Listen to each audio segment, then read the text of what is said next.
Cox has the fastest internet download speeds in Arizona. The question is, do you? Get Cox internet today. It's going fast. Oh my god! Oh my god! Oh my god! Oh my god! Oh my god! Oh my god! Valuable pay. Wait, what? I just relogged. Wait, what? I got all three. What? Wait, what? Wait. What? Yo! Huge Crown Cat. Huge Crown Pegasus. I am the top earner. I didn't think I was, but I guess I am. Yes. Wait, what? I did it. Guys, I did it. Pay to win. Pay to win, pets. Every second, our neck grows. So every second, our neck is getting bigger and bigger and bigger and bigger. And then we can come over here. Follow me, Koala. We can use our giant necks to try to climb up this wall. Press R and you jump up. I grow. R, yeah. Koala, let's race. Let's see who makes it to the top first. This is a race, dude. I'm ahead of you, Koala. My neck's bigger. Yo, you cheated. Wait. Wait, no. I don't know what just happened. No. I'm buying this. Go. Go. Who's gonna win this race? Go. I'm gonna win. I'm here. Hello, the baby. I'm claiming the baby. I did it, guys. I won. I've claimed the baby. No.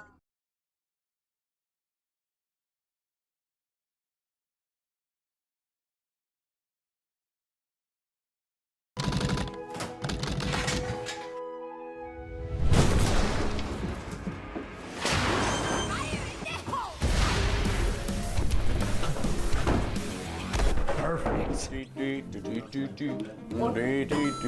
Chase, what are you doing here? Heck, what? How did you? Where's my package? I can't tell you. Amazon didn't deliver my Christmas gift, so I'm taking matters into my own hands, and you're helping me. Deal.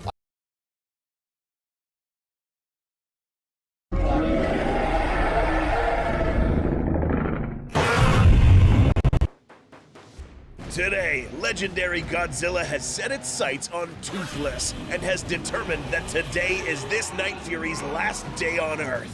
But how will Toothless deal with this threat? Today on Goji Center, we will review all the abilities and strategies that this Night Fury will have to rely on if he is to survive an encounter with legendary Godzilla. This won't be easy. As we review all the abilities Godzilla brings to this pursuit, we will quickly find out that this encounter will be nothing short of devastating.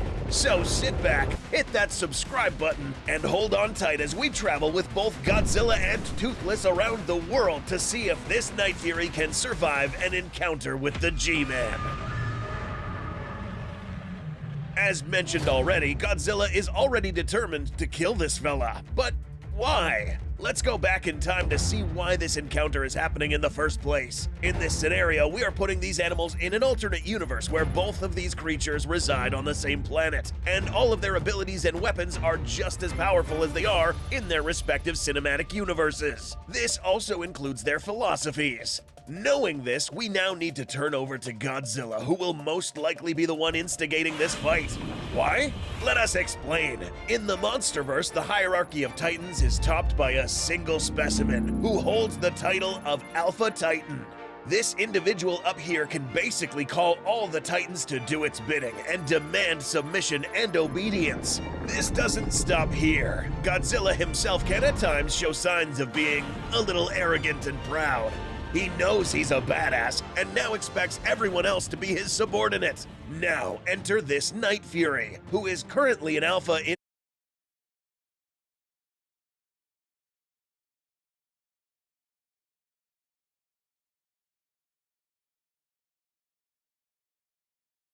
his current universe. But in Godzilla's mind, there can only be one. This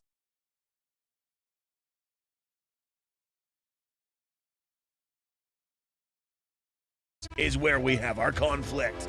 We also have to mention the matter of this Night Fury's size. While not as large as a Titan such as Behemoth, Kong, or Scylla, this dragon does have the weapons necessary to fend off some Titan-sized creatures, placing him a little higher in the hierarchy of powerful creatures on the planet. Enough to gain Godzilla's attention. So in this hypothetical story, Godzilla looks out for this said Alpha to once again make it clear that he's the Alpha. Upon meeting Toothless, Godzilla will expect him to bow. But will he? Maybe, but this is a what-if scenario, so anything goes. Here, the G-Man will appear intimidating with his blue hue and communicate to the Night Fury that he now needs to submit or face consequences. Upon facing such odds, the Night Fury can do two things: bow or challenge. If he bows, then all is solved. He can continue on living his life. But for the purposes of this video, we'll cover a scenario where this Night Fury will take its chances and bet on his abilities to try to defeat Godzilla, since this isn't the first time he's faced larger monsters. And now, Toothless's biology allows him to initiate something known as Alpha Mode, a phenomenon in which parts of his upper body glow blue as a challenging display to another alpha. This in turn infuriates Godzilla, and now he decides that this dragon must die. Godzilla quickly charges up his atomic breath. The Night Fury knows what's coming and now leverages all of his abilities to evade any atomic blast Godzilla shoots at him. This fight has now begun. To try to survive this encounter, this Night Fury will have to rely on flying speeds that can surpass the sound barrier, well-placed plasma blasts in critical areas, cloaking abilities, and most importantly, his common sense.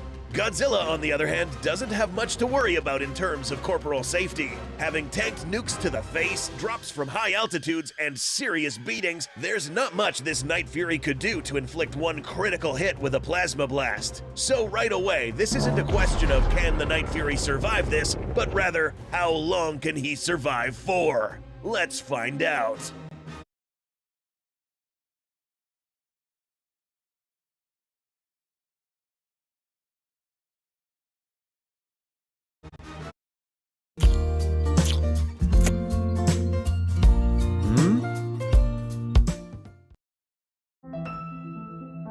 Purdue University Global. Apply now at purdueglobal.edu. Part 1, the first skirmish. Because this dragon will most definitely be airborne during a confrontation against the G-Man, this means that the use of melee weapons will now be obsolete. This fight will most likely only witness pure firepower. But this poses a problem for Godzilla. How on earth do you accurately hit a tiny menace with a narrow atomic stream of fire? Once witnessing the first blast of atomic breath, a smart creature like Toothless would quickly realize that a single whiff of this blast is enough to turn it to ashes. And the further away he is from Godzilla, the better. Being closer to the G-Man allows him to have higher chances of hitting it, whereas being at a longer distance, Godzilla will have a lot less chances of landing a hit. This in turn only means that in a land confrontation, Toothless would most likely resort to something called dive bombing, which is the act of flying vertically down from high altitudes, at times breaching the sound barrier, and culminate this attack with a supercharged plasma blast. This, if aimed at the right spots, could turn into a serious nuisance. A shot to the gills, for instance, will most likely make Godzilla start to think now, since there's nothing much he can do other than waste his atomic breath trying to hit an extremely small moving target, similar to you trying to shoot a very fast fly with a super soaker from a distance. In this scenario, Toothless has developed a strategy to continue bombarding Godzilla at range, leveraging his speeds to avoid a direct hit by the atomic breath. Is his cloaking ability needed? Not really, especially since his fast speeds already make him almost untouchable. Not to mention the fact that the use of this consumes a lot of energy. So, as you can imagine, Godzilla is now pissed. But something is different now. After a good number of consecutive dive bombs, the G-Man noticed that the Night Fury has now retreated, but not for long. Part 2, the pursuit. So why did the Night Fury retreat for now? Well, it is because of something known as his shot limit. Night Furies don't have an infinite amount of blasts that they can fire. This is said to be 6 shots, but this Night Fury in particular can hit higher numbers, somewhere in the range of 14 to 15 consecutive shots, especially during Alpha Mode. Perhaps more, but definitely enough to piss Godzilla off. After several shots, this Night Fury will now rest at a nearby location for enough time to cool down and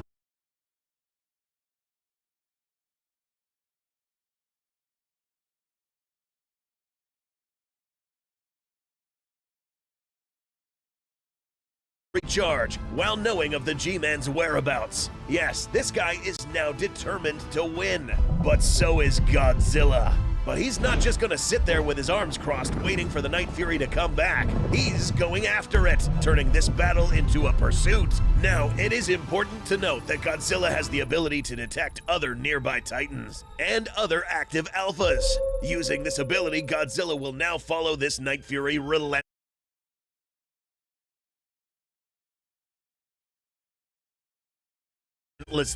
And the Night Fury, on the other hand, would constantly keep his distance as soon as he hears Godzilla approaching, since this guy has excellent senses.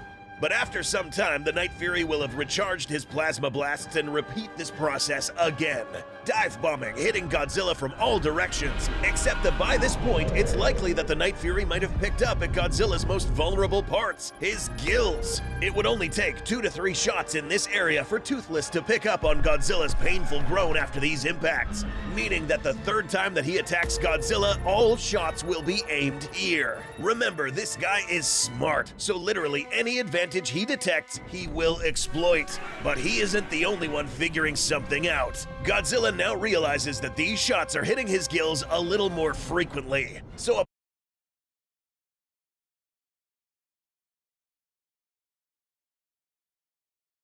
will exploit, but he isn't the only one figuring something out. Godzilla now realizes that these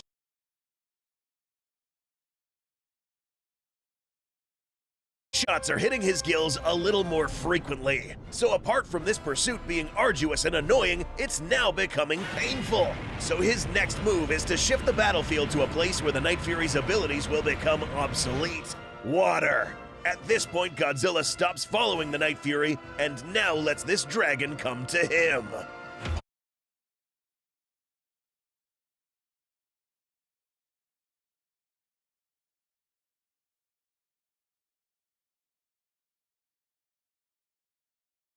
Spend less and smile more this season with the Amazon app. Part 3, the final encounter. In the past, Godzilla has resorted to fighting in the ocean when facing flying titans. Fighting on the ground only limits him to one axis, while allowing the flying creature to basically have infinite maneuverability above him, putting him at a disadvantage. Fighting in the ocean is different. While it is true that the flying opponent still has infinite maneuverability on the surface, one mistake such as flying too close to the water surface can spell doom for this creature. Down here, both Godzilla and his opponent have said infinite maneuverability, but Godzilla now would have the edge. In Ghidorah's case, Godzilla was able to bring him down because he was flying too low. But what about the Night Fury? It's not like it's going to fly low the whole time. In this fight, it would only do this at each culmination of a dive bomb. So what's his plan? Let's find out.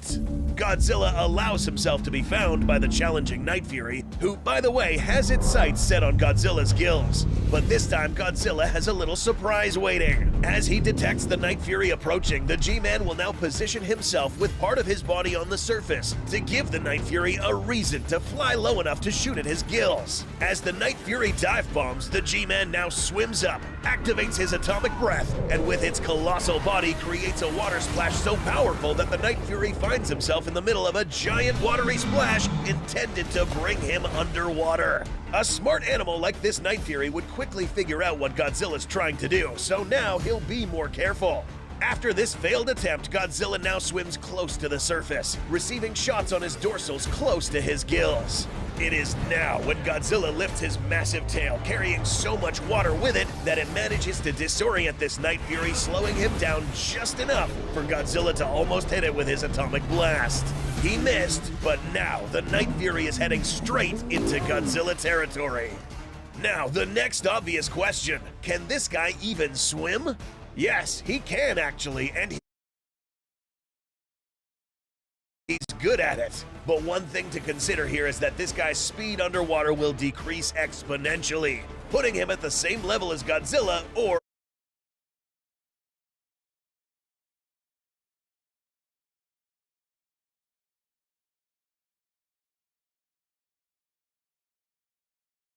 below, meaning that it will be many times more difficult to dodge an atomic attack, and Godzilla knows this. Godzilla turns around and begins to charge his atomic breath again, but Toothless quickly fires his plasma blast underwater. Yes, they can do this, and distracts Godzilla for enough time for him to reach the surface and begin to fly away. There is not much time left for this Night Fury. It's imperative for this guy to once again fly fast so that he may avoid the atomic blast. But it's too late. Unfortunately for this Night Fury, its flying speed coming out of the water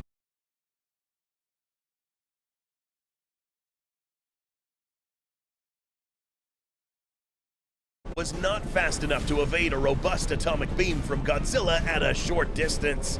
To be more realistic here, this was just a matter of time. Admittedly, this could have also eventually happened on land with one lucky shot from Godzilla. Except in this scenario, the G-Man chose the playing ground where this would have had more likelihood of happening.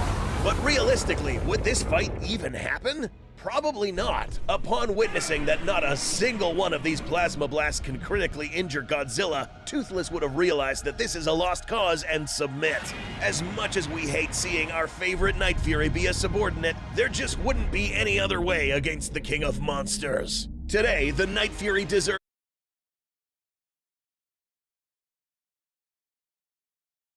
nothing less than a standing ovation for its bravery, courage, and audacity for standing up to the most powerful Alpha Titan of all time. If you enjoyed this episode and want to see more Monsterverse, How to Train Your Dragon, and more, subscribe, hit that like button, and we'll see you in the next episode.